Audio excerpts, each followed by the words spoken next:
تو اس میں یہ دیکھو کہ بچیاں جو یونیورسٹی میں جاتی ہیں وہ کس حد تک ان کاموں میں ملوث ہیں. بہت سارے واقعے سامنے آتے ہیں ہاسٹلوں کی لڑکیوں کو کہاں کہاں بھیجا جاتا ہے. ایک تو وہ ہے. تیسرے نمبر پہ ہیں والدین. اب یہ بھی نہیں ہو سکتا ہے کہ اس چیز کو دیکھ کے والدین کہیں کہ ہم اپنی بچیوں کو یونیورسٹی میں نہیں بھیجتے. یہ تو ممکن بھی نہیں ہے, کیونکہ اگر ایک لڑکی ڈاکٹر بن رہی ہے تو وہ بہت ساری لڑکیوں کی عزت بچا رہی ہے. کیونکہ اگر ہم اپنی ماں بیٹوں کو کسی کے پاس جائیں گے تو وہ ظاہر ہے اگر ہر بچی کو ڈاکٹر, بھائی ہم نہیں بیٹھتے یونیورسٹی میں, یونیورسٹی کا ماحول خراب ہے, تو جتنے بھی ڈاکٹر ہوں گے وہ میل ہوں گے. ہماری بچیاں بیویاں سب جا کے یعنی کہ نوجوان لڑکیاں میل ڈاکٹر کے پاس جائیں گی. تو وہاں یہ بھی ضروری ہے کہ لڑکیاں کو بھیجیں گے تب جا کے وہ اہم اداروں میں جائیں گی جہاں لڑکیاں جاتی ہیں. ان کے ساتھ لڑکیاں بھی آگے اس کو ٹریٹمنٹ کریں گی, ہینڈل کریں گی.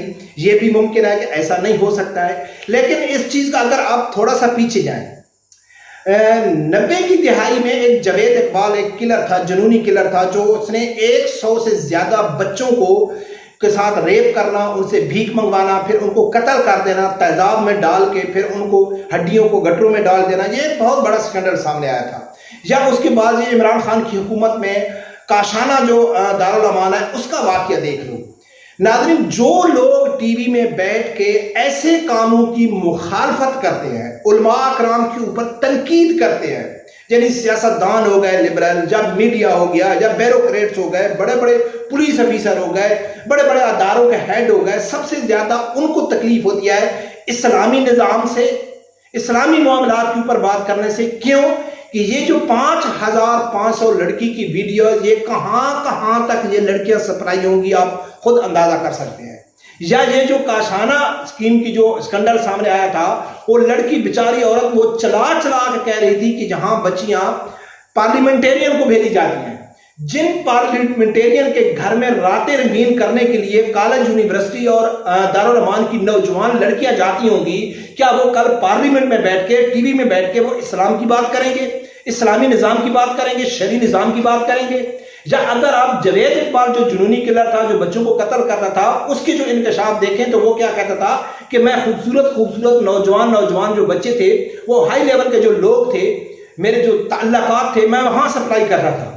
وہ سپلائی کرتا تھا تب تک تو وہ 100 بچے کو قتل کر گیا نا, وہ تو پکڑا بھی نہیں جا رہا تھا, اس نے تو خود انکشاف کیا تھا.